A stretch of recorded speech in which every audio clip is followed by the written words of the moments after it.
Salam, Bapak Ibu, saudara-saudara yang dikasihi Tuhan.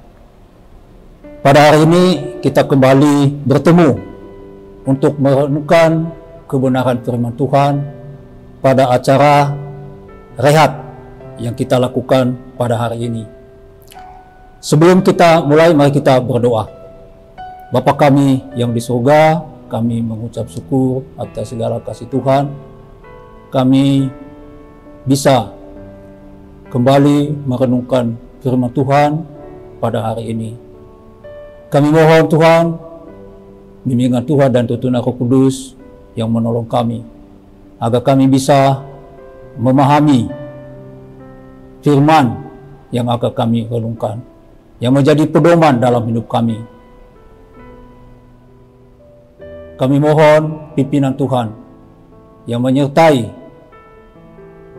kami untuk merenungkan firman Tuhan pada saat ini. Kami serahkan waktu ini dalam pimpinan Tuhan sampai selesai. Dalam Tuhan Yesus kami berdoa, kami mengucap syukur. Amin. Bapak Ibu, saudara-saudara sekalian, renungan pada malam ini saya berikan judul Tetap Bertahan di Tengah Masalah. Kita pasti menghadapi masalah. Mari kita baca firman Tuhan dalam 1 Korintus pasal 10 ayat 13. Percobaan-percobaan yang kamu alami ialah percobaan biasa yang tidak melebihi kekuatan manusia, sebab Allah setia dan karena itu Ia tidak akan membiarkan kamu dicobai melampaui kekuatanmu. Pada waktu kamu dicobai, Ia akan memberi kepadamu jalan keluar sehingga kamu dapat menanggungnya. Bapak Ibu, saudara-saudara yang dikasihi Tuhan, yang namanya masalah, kesukaran, kesulitan hidup, ya, pasti kita alami. Pasti kita akan mengalami dimanapun kita berada. Kita tidak bisa menghindari masalah-masalah selagi kita masih ada kehidupan. Masalah itu akan selesai kalau kita sudah tutup mata selama-lamanya.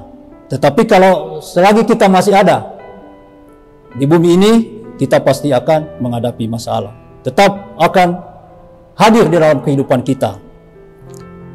Masalah itu akan terjadi di mana saja, baik di keluarga, di lingkungan pekerjaan, ataupun di mana kita berada. Pasti masalah akan selalu ada. Bisa masalah kecil, bisa masalah besar. Masalah-masalah tersebut bisa disebabkan oleh beberapa sebab. Masalah itu bisa karena penyebabnya adalah diri kita sendiri. Nah, kalau kita yang menyebabkan masalah, ya kita harus berusaha supaya jangan kita melakukan sesuatu yang menyebabkan masalah pada kehidupan kita. Sebagai contoh saja, ya, kalau kita punya masalah pada kesehatan kita, ya, menimbulkan penyakit, ya, barangkali karena kita tidak mengatur pola makan. Nah, supaya kita tidak ada masalah di kesehatan kita, ya kita harus berubah. Kita harus mengatur pola makan. Itu contoh-contoh sederhana. Ada juga masalah yang disebabkan karena pencobaan-pencobaan dari iblis. Bisa juga disebabkan karena ada faktor-faktor global, ya. Misalnya ada wabah penyakit, ada masalah-masalah ekonomi, ada masalah-masalah bencana alam, ya. Ada juga karena Tuhan mengizinkan kita untuk mengalami percobaan-percobaan tersebut, ya, menghadapi masalah-masalah kehidupan. Nah, sekarang bagaimana kita menghadapi atau memberikan respon terhadap masalah-masalah tersebut? Sebagian orang memberikan respon yang berbeda-beda, tergantung masalah yang kita hadapi masing-masing. Ada orang yang memberikan respon, ya, menghindari masalah tersebut, ya, khawatir. Ada juga yang putus asa, ada juga yang pasrah menghadapi masalah tersebut. Ada juga yang mencari pemecahan dengan cara-cara dunia atau dengan kekuatan dirinya sendiri, ya, mengandalkan kekuasaan atau mengandalkan kekayaannya.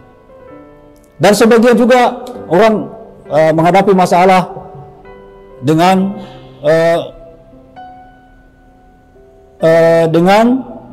melihat peluang yang ada dalam masalah tersebut, melihatnya dari segi positifnya, bahwa ada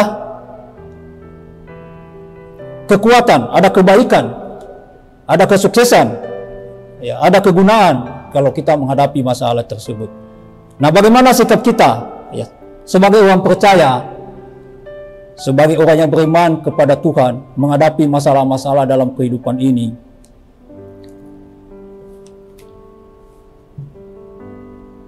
Kita sebagai orang percaya, ya, ini sebagai renungan bagi kita, ada beberapa langkah yang harus kita jalani, yang harus kita kerjakan supaya kita jangan salah di dalam menghadapi masalah-masalah dalam kehidupan ini.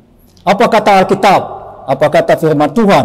Ya, sesuai firman Tuhan, apa langkah-langkah yang harus kita lakukan? Inilah mengajak Bapak Ibu Saudara untuk merenungkan ini, ya, langkah-langkah ini, ya, beberapa langkah yang harus kita lakukan sehingga kita bisa mengetahui nanti apa maksud Tuhan di dalam melakukan langkah-langkah yang harus kita tempuh untuk menghadapi masalah-masalah dalam kehidupan ini. Sebelumnya kita harus paham dulu mengapa Tuhan mengizinkan kita mengalami suatu masalah. Ya, ada beberapa hal, ya, mengapa Tuhan mengizinkan kita mengalami masalah-masalah dalam kehidupan ini. Ya, kadang-kadang diujikan Tuhan untuk kita menghadapi masalah, baik masalah sederhana sampai masalah-masalah yang kompleks, ataupun masalah-masalah menurut pandangan manusia mustahil untuk kita jalani. Nah, pertama yaitu untuk merendahkan hati kita, supaya kita tidak tinggi hati, supaya kita mengandalkan Tuhan. Yang kedua adalah untuk menguji ketaatan kita pada perintah-perintah dan janji Tuhan, untuk mengajak kita untuk takut akan Allah. Berikutnya, mengapa Tuhan mengizinkan kita mengalami masalah-masalah dalam hidup ini adalah untuk membersihkan kita dari cara hidup kita yang lama, gaya hidup kita yang lama, yang sudah melekat di hidup kita. Kodrat-kodrat dosa yang ada dalam hidup kita harus dibersihkan. Kemudian untuk mendatangkan kebaikan-kebaikan bagi kita. Jadi masalah-masalah yang kita hadapi bisa juga membuat kita menjadi lebih sukses untuk kehidupan yang lebih baik lagi. Bisa merasakan pertolongan Tuhan pada saat mengalami masalah-masalah. Dan ini adalah sesuatu yang tidak pernah dilupakan. Ya. Barangkali ada lagi hal-hal yang lain. Nanti Bapak bisa tambahkan, ya, mengapa Tuhan mengizinkan kita mengalami masalah-masalah. Nah, kembali kepada tadi, apa langkah-langkah kita menghadapi masalah-masalah dalam kehidupan ini, masa-masa kesulitan, masa-masa kesukaran, ya. Kita tidak bisa menghindari ini, selalu ada dalam hidup kita, dimanapun dan kapanpun pasti masalah kita hadapi. Nah, sikap kita yang pertama menurut Alkitab atau menurut firman Tuhan, ini kan saya sampaikan berdasarkan pengalaman saya, ya, kesaksian saya. Yang pertama adalah menguatkan hati. Ya, kita harus menguatkan hati kita. Kalau kita baca di Efesus pasal 6 ayat 10, ya, saya bacakan. Akhirnya hendaklah kamu kuat di dalam Tuhan, di dalam kekuatan kuasa-Nya. Nah, mengapa kita harus menguatkan hati? Karena hati kita ini adalah pusat kehidupan. Di dalam Amsal 4 ayat 23, ya, sering kita membaca firman ini, mengatakan, jagalah hatimu dengan segala kewaspadaan, karena dari situlah terpancar kehidupan. Jadi hati kita ini harus kita jaga, karena pusat kehidupan kita. Jadi apapun masalah, ya apapun kesulitan yang kita hadapi, ya kesukaran dalam hidup ini, kalau hati kita kuat, ya kita bisa menghadapinya. Ibarat pohon, ya yang akarnya kuat, itu juga bisa tahan terhadap goyangan angin, ya kita bisa tahan. Demikian juga kehidupan kita, ya kalau hati kita kuat, maka kita bisa menghadapi masalah-masalah dalam hidup ini, seberat apapun. Kalau sebaliknya, kalau hati kita tidak kuat, ya masalah kecil saja kita bisa putus asa atau tumbang. Jadi kita harus menjaga hati kita. Nah, bagaimana kita menjaga hati kita? Ya, kita menjaga hati kita yaitu dengan kita harus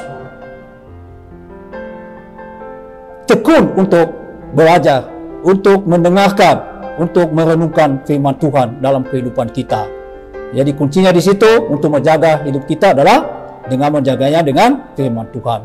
Ya, kita tetap berdoa, ya kita harus menyiapkan jam-jam doa bagi kita supaya hati kita terjaga. Apalagi hal-hal yang kita bisa menjaga hati kita, ya sesuai dengan firman Tuhan tadi, yaitu jangan disimpan di hati kita itu hal-hal yang tidak baik, ya misalnya kepahitan, iri hati, dendam, mengeluh, bersungut-sungut, ya dan lain-lain, ya semua keinginan-keinginan daging itu jangan disimpan di hati kita. Tetapi di hati kita itu kita simpan apa? Yaitu kita simpan firman Tuhan, yaitu buah-buah roh. Kita harus ada kasih, sukacita, damai sejahtera, ya semua yang baik kita harus simpan di dalam hati kita. Jadi kita jaga hati kita lah dengan seperti kita menjaga harta yang paling berharga, ya karena masalah manusia itu pada prinsipnya dimulai dari hati.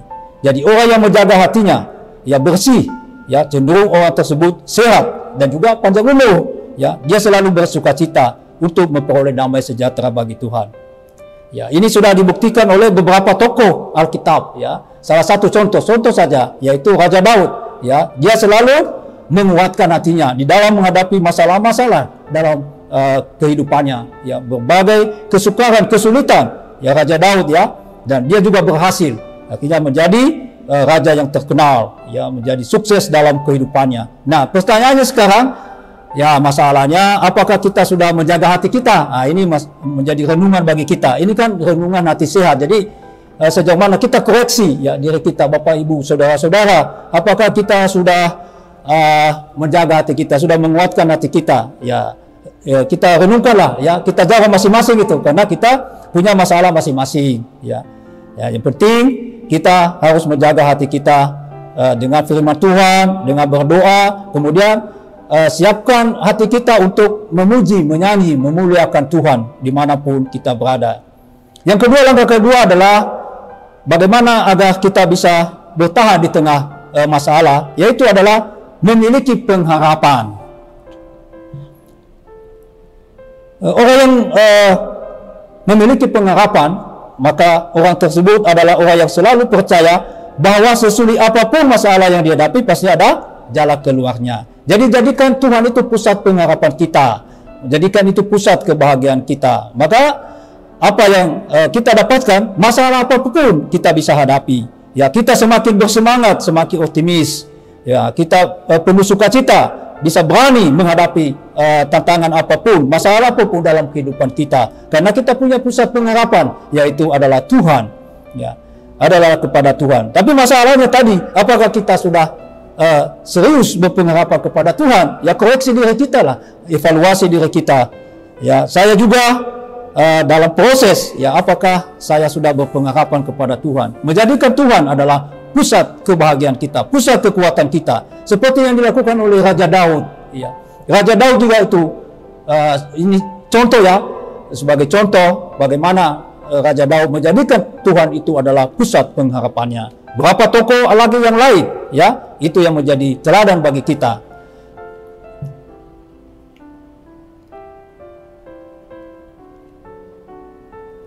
dampak dari hidup kita berpengharapan kepada Tuhan, kita dengan berani, dengan iman, ya, dan tidak khawatir menghadapi masalah, karena Tuhan sendiri yang memberikan pertolongan bagi kita, yang mengendalikan hidup kita. Yang penting kita harus taat pada perintah dan janji Tuhan. Itu penting sekali, ketaatan, ya, kesetiaan untuk kita taat pada setiap perintah-perintah Tuhan, sehingga Tuhan nanti yang berkuasa atas kita, sehingga kalau kita menghadapi masalah dalam ini, kita bisa hadapi apapun masalahnya. Yang tidak mustahil kita lakukan dilihat dari sudut pandang manusia, tapi Tuhan bisa, karena Tuhan kita itu adalah lebih besar dari masalah apapun di dunia ini.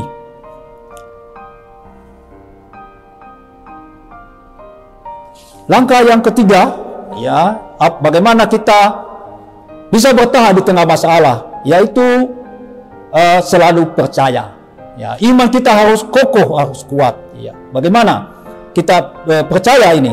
Ya, bukannya percaya dalam kata-kata atau dalam pikiran kita, tetapi sejauh mana kita mempertaruhkan hidup kita itu di dalam tangan Tuhan, itu percaya. Ya, jadi ada suatu tindakan, ya, tindakan kita mempertaruhkan, bagaimana kita mempertaruhkan seluruh kehidupan kita di dalam tangan Tuhan, ya.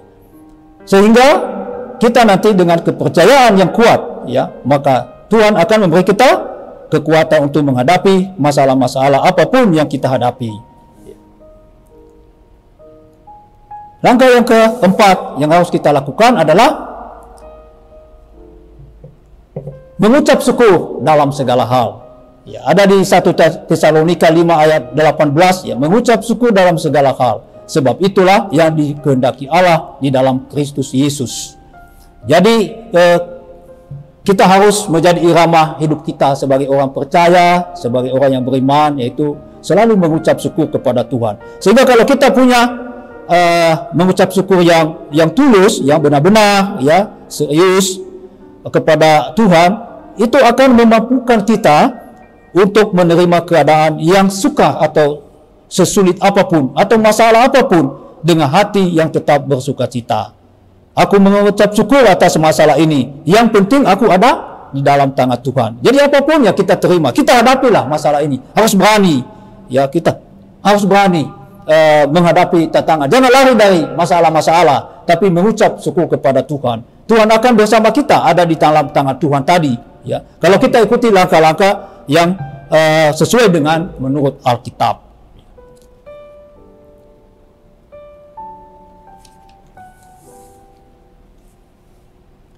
Langkah yang kelima, yang penting lagi, ya, bagaimana kita menghadapi masalah-masalah dalam hidup ini supaya kita bertahan dalam, yaitu memiliki pandangan yang benar bahwa kesukaan atau masalah itu ada batas waktunya. Ya, jadi tidak selamanya, ya, masalah-masalah yang kita hadapi, ya, karena pada Mazmur 55 ayat 23 mengatakan, firman Tuhan mengatakan, serahkan khawatirmu kepada Tuhan, maka Ia akan memelihara engkau. Jadi masalah itu, setiap masalah pasti kita bisa lewati, asalkan kita memiliki pandangan yang benar bahwa masalah itu ada batas waktunya. Ya, Tuhan akan memberi kita pertolongan dan memelihara kita. Kita bisa menyelesaikan masalah itu bersama dengan Tuhan, dengan tenang, dengan jiwa besar, ya, dengan kita bertekun di dalam Tuhan. Maka masalah-masalah yang kita hadapi bisa kita lewati. Jadi setiap hari masalah ada terus, ya, tapi bisa kita lewati bersama dengan Tuhan. Bapak, Ibu, saudara-saudara sekalian yang dikasihi Tuhan, ya, tadi pada awalnya sudah saya sampaikan bahwa masalah itu selalu hadir dalam hidup kita. Tapi jangan kita putus asa. Kita berani untuk melangkah, untuk berani menghadapi masalah-masalah tersebut, karena kita sudah berada di dalam tangan Tuhan.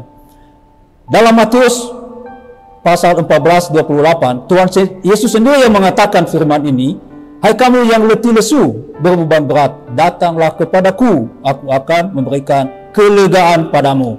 Jadi kuncinya adalah kita datang kepada Tuhan. Ya, jangan andalkan Tuhan di dalam ini. Dia akan memberikan kelegaan. Dia memberikan kita jalan keluar. Apapun masalah yang kita hadapi. walaupun kita sesat ya menghadapi masalah, tapi kita datang kepada Tuhan Yesus, maka Dia memberikan kelegaan. Datang lagi masalah, datang lagi kepada Tuhan Yesus, kita akan memberikan kelegaan. Ya, jangan datang kepada yang lain atau mengandalkan diri kita sendiri, kekuatan diri kita sendiri. Itu akan sia-sia. Tetapi kalau datang kepada Tuhan, Dia akan memberikan kelegaan. Nah, kalau tidak datang kepada Tuhan, apa yang diberikan? Ya, kita akan mendapat kesesakan. Ya, kalau terus sesak-sesak, ya maka kita akan menghadapi kebinasaan. Jadi andalkan Tuhan, ya percayakan hidup Tuhan dalam kehidupan kita. Jadi tadi ada beberapa langkah tadi yang sudah kita renungkan bersama. Yang pertama tadi adalah kita harus menguatkan hati kita, miliki pengharapan kepada Tuhan, selalu percaya, mengucap syukur dalam segala hal, dan memiliki pandangan bahwa masalah-masalah ada batas waktunya. Ya. Ingat Bapak Ibu sekalian, satu hal lagi yang penting, ya, bagaimana kita menghadapi masalah-masalah, yaitu kita juga harus menjadi kekasih Tuhan. Ya, bagaimana masalahnya? Apakah kita sudah menjadi kekasih Tuhan? Apakah kita sudah layak menjadi kekasih Tuhan? Nah, ini menjadi renungan bagi kita, ya, bahwa kalau kita jadikan Tuhan adalah kekasih kita, apapun persoalan yang kita hadapi, masalah apapun bisa kita lewati dengan sukses. Ya. Kita harus punya prinsip bahwa masalah-masalah itu tidak serumit atau sesulit yang kita pikir. Ya.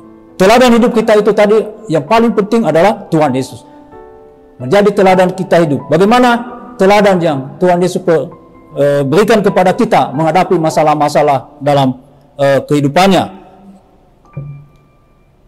Itulah yang kita teladani di dalam menghadapi masalah-masalah dalam kehidupan kita.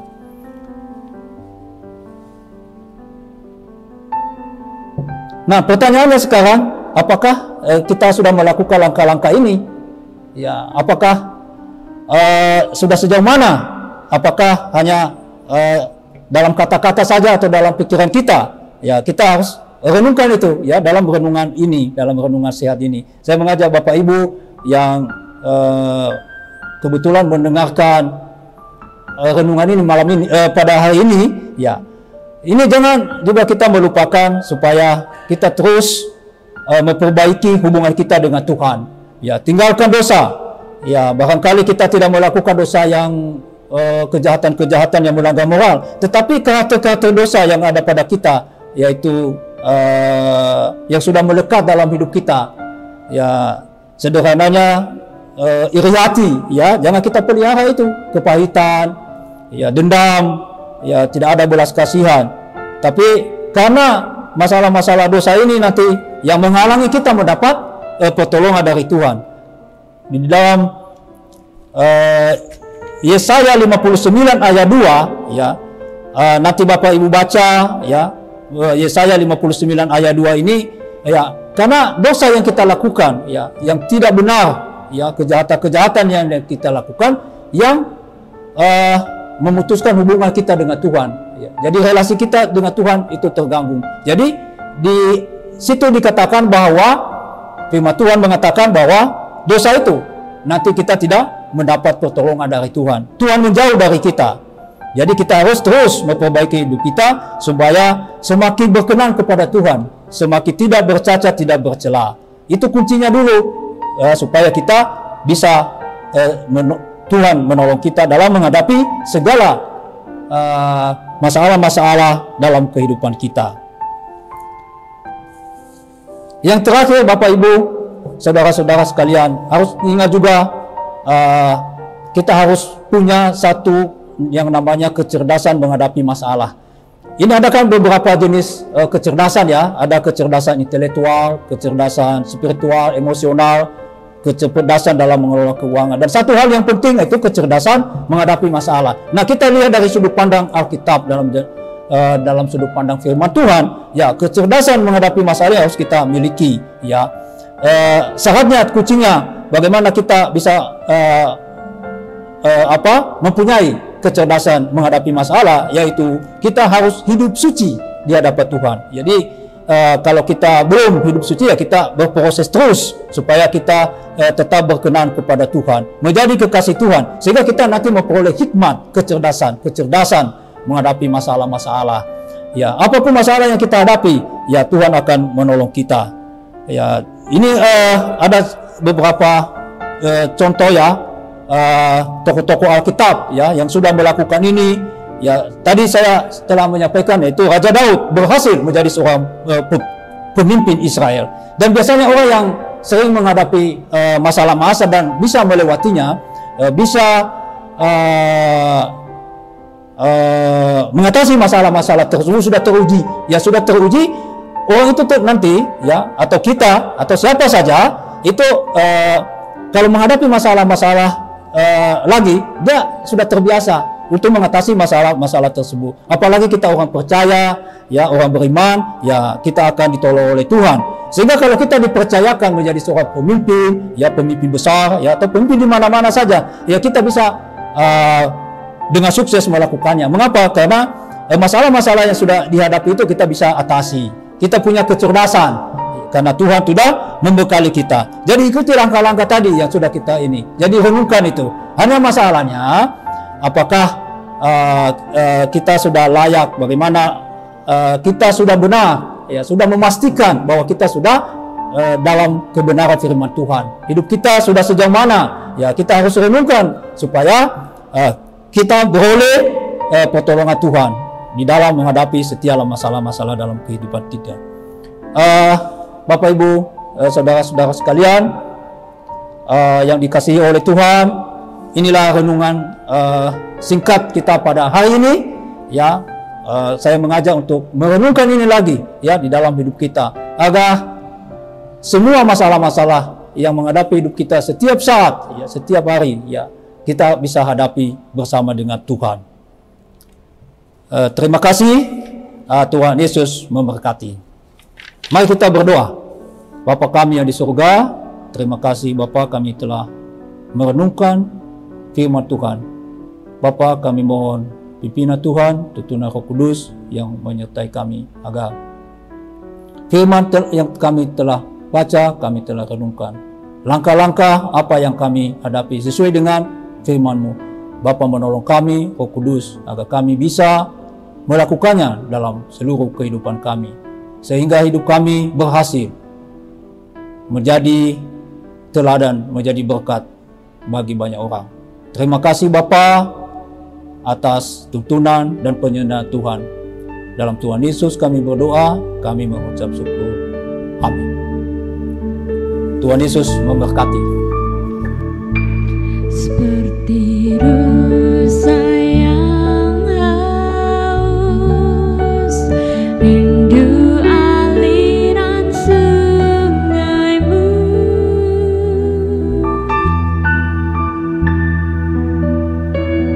Hatiku tak tahan menunggumu.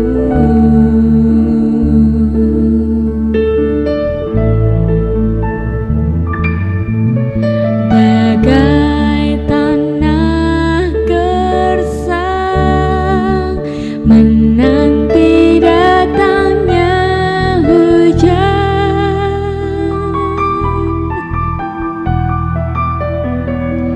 begitu